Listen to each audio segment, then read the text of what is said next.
নাহিদা, আমি তো এক সপ্তাহ থাকবো না। তুমি তোমার একটু খেয়াল রেখো, ঠিক আছে?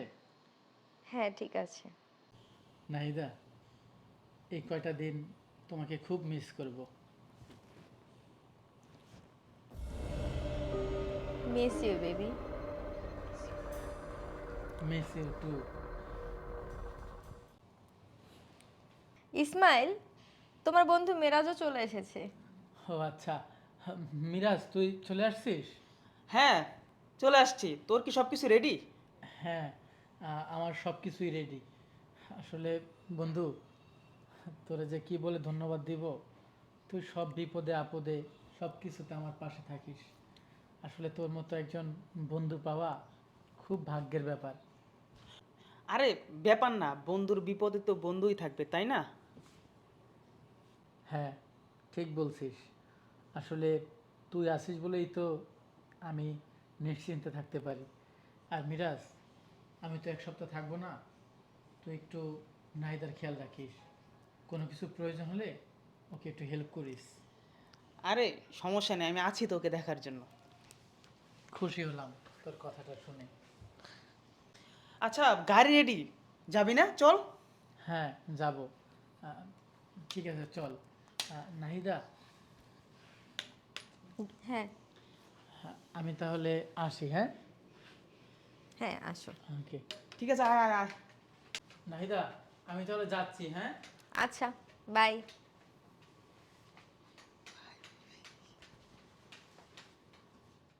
যাক, ভালোই হলো। ফাইনালি তোমার হাজবেন্ড এক সপ্তাহের জন্য বাইরে গেল। আর এই এক সপ্তাহ আমি তোমার সাথে থাকতে চাই। হ্যাঁ, যা বলেছো। একে তো অন্ধ, তার উপরে তো কোনো কাজ নাই, কিছু নাই, বাইরে যায় না, ঘর থেকে তো এক পা নড়েও না।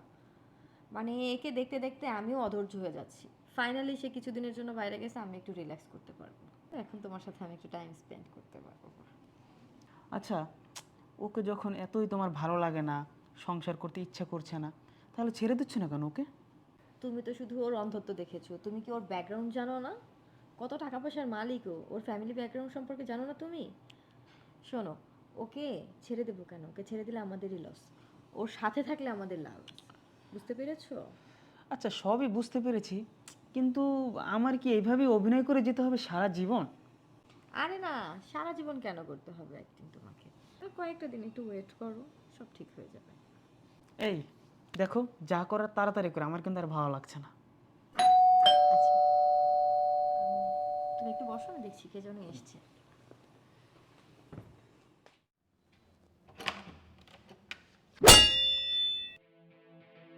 ইসমাইল, তুমি? হ্যাঁ, আমি। তোমার না এক সপ্তাহ পরে আসার কথা ছিল।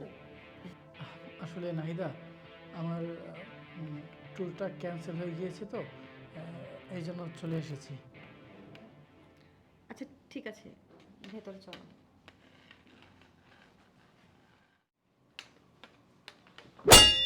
আরে ইসমাইল, তুই? তোকে না আমি দিয়ে আসলাম, চলে আসছিস? হ্যাঁ, আসলে আমার ট্যুরটা ক্যান্সেল হয়েছে তো তাই চলে এসেছি। তুই তো আমাকে বলতে পারতি, আমি তোকে নিয়ে আসতাম। ঠিক আছে, এভাবেই বুঝতে পেরেছি। তো তুই এখানে কি করতেছিস?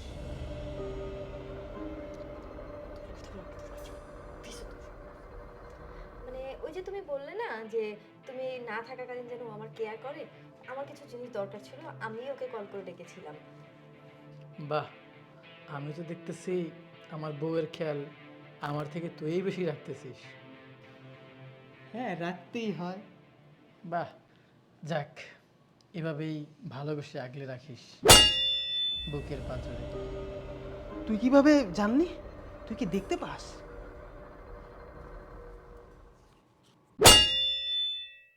হ্যাঁ, আমি দেখতে পাই। আমি দেখতে পাই, আমার এই দুটি চোখ ঠিক আছে। চশমা, লাঠি, সব আমার অভিনয় ছিল। এসবের মানে কি ইসমাইল? তুমি দেখতে পাও, তুমি এরকম অ্যাক্টিং কেন করেছো? অ্যাক্টিং কেন করেছি? তাহলে শোনো। তুমি জানো, একটা দুর্ঘটনায় আমার চোখে প্রবলেম হয়েছিল। ঠিক আছে? আর তোমার মনে আছে কিছুদিন আগে আমি এক সপ্তাহের জন্য ছুটি নিয়ে বাড়িতে গিয়েছিলাম, কিন্তু আমি বাড়িতে যাইনি, দেশের বাইরে গিয়েছিলাম।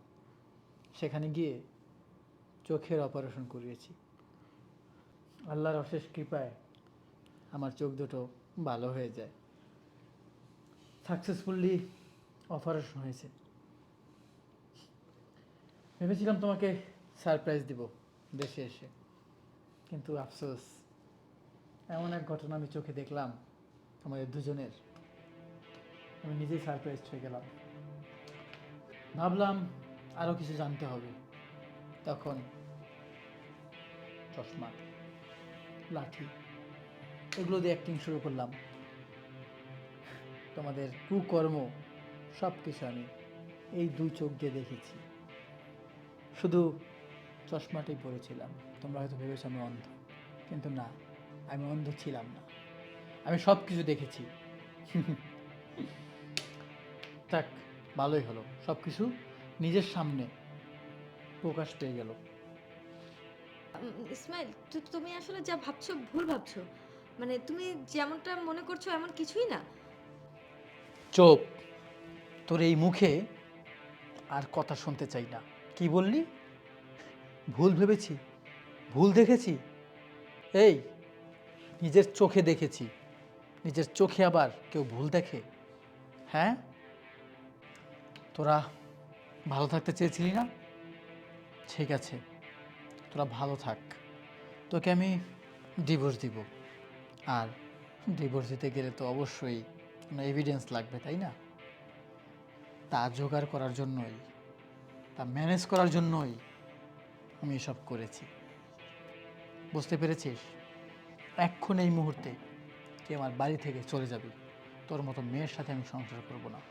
আর তুই, তোর কথা কি বলবো, তোকে আমি অনেক উঁচুতে জায়গা দিয়েছিলাম, আমার ভাইয়ের মতো ভেবেছিলাম, আর তুই আমার ঘরের সর্বনাশ করলি।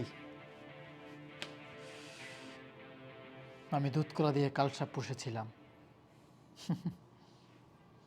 বেরিয়ে যা। ইসমাইল, ইসমাইল, ইসমাইল, আমার কথা শোন। চুপ! মির্জাফরের বাচ্চা, তোদের আর কোনো কথা আমি শুনতে চাই না। এক্ষণ এই মুহূর্তে বাড়ি ছেড়ে চলে যাবি, আর তা না হলে আমি তোদেরকে পুলিশে দিব। বেরিয়ে যা।